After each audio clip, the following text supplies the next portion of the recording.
Olá, eu sou Antônia Cláudia, faço parte da turma de licenciatura em Ciências Biológicas da Universidade Estadual do Maranhão e eu vim aqui hoje apresentar a vocês o nosso trabalho da disciplina de Biologia Sistemática de Espermatófitas, cuja professora é a Regi Gláucia, onde nós estávamos estudando um pouco sobre as angiospermas e ela deu uma família das angiospermas para cada aluno da turma. E eu fiquei responsável por apresentar um pouco sobre a Anonácea, família Anonácea. Então vamos lá. O cerrado ele é a segunda maior formação vegetal do Brasil. Ele perde só para a floresta amazônica e obviamente possui uma grande diversidade biológica. A família Anonácea ela é muito predominante em ambientes tropicais. Ela possui cerca de 130 gêneros e 2.200 espécies. Nessa família pode existir tanto árvores, arbustos, como também subarbustos e lianas, que são aquelas trepadeiras. Elas podem apresentar uma casca mais fibrosa e os tricomas dessa planta, são simples e às vezes podem ser estrelados e elas apresentam uma folha também bem simples, alternada ou dística. Dística é quando os pares de folhas eles se organizam no mesmo plano, ou seja, quando surge apenas uma folha por nó, que forma um leque. E o pecíolo dessa planta também é muito pequeno e elas não possuem estípulas. A venação dela é pinnada. Quando elas são cortadas, tanto no tronco como também nos ramos, elas podem apresentar um forte odor, pode dispersar um forte odor. O que mais me chamou a atenção nessa planta, na família dessas espécies, é a flor dessas espécies são muito interessantes, porque elas é uma flor bem diferente. Elas são hermafroditas e protogênicas. Protogênica porque o sexo feminino é o primeiro a atingir a maturidade. Ele atinge a maturidade primeiro que o sexo masculino. O perianto dessas flores, né? Perianto que é o que compõe o cálice e a corola. Esse que é o perianto. Ele é trímero dessas flores, perianto trímero. Ou seja, ele tem 3 unidades, 3 sépalas livres e 2 verticilos de 3 pétalas cada. E o externo com pétalas mais espessas e mais carnosas. Uma característica importante das flores dessa família é que as pétalas das flores, elas ocorre o fechamento das pétalas internas sobre o órgão reprodutivo, que vai formar uma cavidade que é denominada de câmara de polinização ou câmara floral, que vai ser muito importante durante o processo de polinização dessa flor. E essas flores, elas também vão se abrir antes mesmo de ter o sistema, né, as partes reprodutivas completamente maduras. Então, elas abrem antes mesmo de estarem totalmente maduras, no que se trata na parte reprodutiva.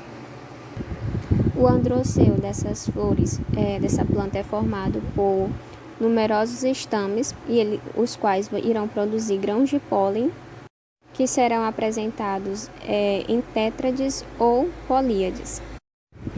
O gineceu é formado por 3 carpelos em forma de espiral, livres, e a anonácea, ela apresenta carpelos com estigmas sésseis, mas alguns trabalhos dizem que ele pode ter a presença de um estilete com estigma terminal.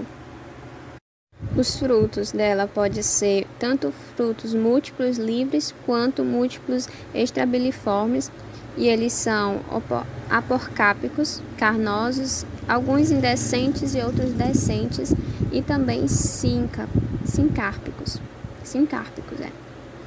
E, além disso, a anonácea também apresenta vários óvulos por carpelo. O saco embrionário tem um desenvolvimento polígono. As suas sementes são sésseis elipsoides, maciças e albinosas.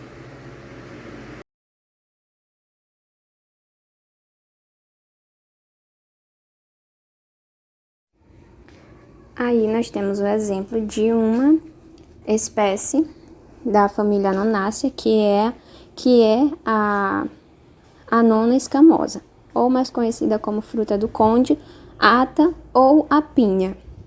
Então, essa fruta do conde é do tipo sincarpo, ou seja, que é formado por um aglomerado de utrículos, que são essas partes mais arredondadas da fruta.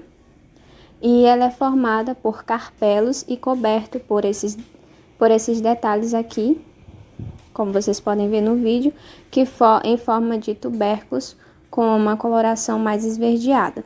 A árvore é de pequeno porte, podem alcançar até 5 metros.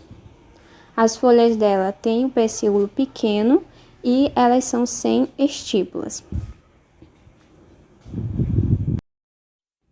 Aqui nós temos outro exemplo da família Anonácea, que é a Anona muricata, ou mais conhecida popularmente como a graviola. Essa planta, ela também tem um pecíolo pequeno, as suas folhas são simples e ela não possui estípulas, assim como todas as outras plantas dessa família. Para falar sobre o fruto, né, é importante eu falar um pouco sobre a flor, que as principais características dessa flor é que ela é hermafrodita, protogênicas e possui um receptáculo plano ou hemisférico. Elas podem variar de tamanho, coloração, dependendo da sua espécie. E o perianto é trímero, composto por 3 sépalas livres e 2 verticílios de 3 pétalas cada um, e o externo com pétalas mais espessas e carnosas. A principal característica dessa flor é que elas possuem câmara, que fica aqui dentro, de polinização, que é muito importante durante o processo de polinização. O adroceu da flor é formado por vários estames e tem pólen e podem ter tétrades ou políades. O giniceu tem carpelo arranjados espiraladamente e livres. Agora sim sobre o fruto. Aqui é o exemplo de um fruto dessa família. Não é da Anona muricata, né, a graviola verdadeira, mas é um exemplo um exemplo de fruto dessa família. A principal característica desses frutos é que eles podem ser múltiplos livres e múltiplos estrabiliformes. Eles são aporcápicos, carnosos, muito carnosos, indecentes ou descentes, e podem também ser sincárpicos. Além disso, as anonáceas apresentam vários óvulos por carpelo, e o saco embrionário tem desenvolvimento polígono, e as suas sementes são césseis, elipsoides e maciças, albinosas e endosperma, e possuem o endosperma ruminado. E os frutos também podem ser comestíveis e são muito saborosos.